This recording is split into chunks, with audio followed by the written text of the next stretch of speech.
এই না দাদা, তোমার জন্য আমি ফেভারিট খাবার নিয়ে এসেছি। আমার আবার স্কুলে যেতে দেরি হয়ে যাবে, তুমি খাবারটা খেয়ে নাও, আমি স্কুলে যাই। বাহ ভাই, তুই এর দাদাটার কত খেয়াল রাখিস। তুই স্কুলে পড়াশোনা করিস, আবার আমার জন্য খাবারও নিয়ে আসিস। হ্যাঁ মা, তোমার এই ছেলেকে দেখে সব আতঙ্কবাদীরা ভয় পায়। মা এক সেকেন্ড ধরো।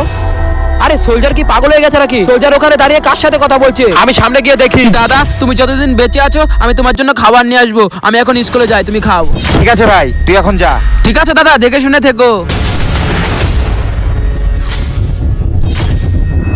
আরে সোলজার, তুমি কি পাগল হয়ে গেছো নাকি? তুমি এখানে কি করছো?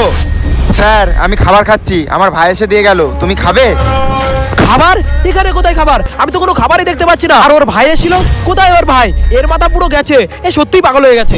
আরে স্যার, তুমি ওকে কিছু বলো না, তুমি এখানে নতুন জয়েন হয়েছো তো, তাই তুমি জানো না। আসলে হয়েছিল কি দাদা, আজকে না মা তোমার জন্য মাংস পাঠিয়েছে। এ নাও, মাংসটা খেয়ে নাও। কি মাংস? দাদা তুমি খেয়ে নাও, আমি এখন যাই, আমার আবার স্কুলে যেতে হবে।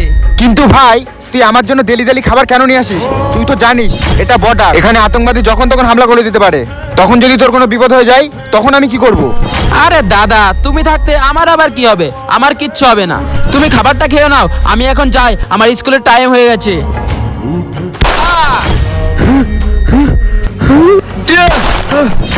দাদা